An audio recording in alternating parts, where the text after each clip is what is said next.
স্বামী বিবেকানন্দ বলতেন, শুধু ঈশ্বর ঈশ্বর করলেই ঈশ্বরকে পাওয়া যায় না, জীবে প্রেম করে যেই জন, সেই জন সেবিছে ঈশ্বর।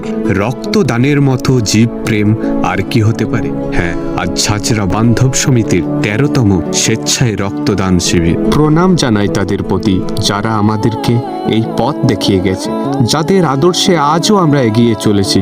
ধন্যবাদ জানাই আজকের 61 জন স্বেচ্ছায় রক্তদাতাকে, যাদের নিঃস্বার্থ ত্যাগে আজও কারো জীবনে আলো জ্বলে ওঠে। ধন্যবাদ জানাই প্রয়াসের মতো সংস্থাগুলিকে, যারা দিন রাত এক করে রক্তদানের আন্দোলনকে বাঁচিয়ে রাখতে লড়াই করে চলেছে। এবং ধন্যবাদ জানাই তাদের প্রতি যারা বারবার অর্থ ও শ্রম দিয়ে এই বান্ধব সমিতির পাশে দাঁড়িয়ে আছে।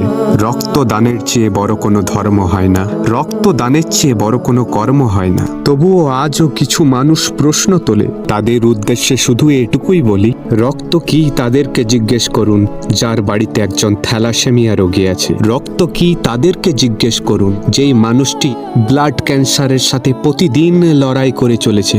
রক্ত কি তাকে জিজ্ঞেস করুন যার ঘরে ডায়ালিসিসে থাকা মানুষটি প্রতিদিন জীবনের সঙ্গে যুদ্ধ করে চলেছে। বুঝলে বন্ধু, এই মুহূর্তে আমি ভালো আছি মানে শুধু এই নয়, আমার রাজ্যে বা দেশে সবাই ভালো আছে। হয়তো এই সময় কোনো বাবা, কোনো মা বা কারো দাদা নিজের প্রিয় মানুষটার জন্য 1 ইউনিট রক্তের খোঁজে দৌড়ে বেড়াচ্ছে। হয়তো আমাদের দেওয়া 1 ইউনিট রক্ত 3টে মানুষের জীবন নতুন করে লিখতে পারে।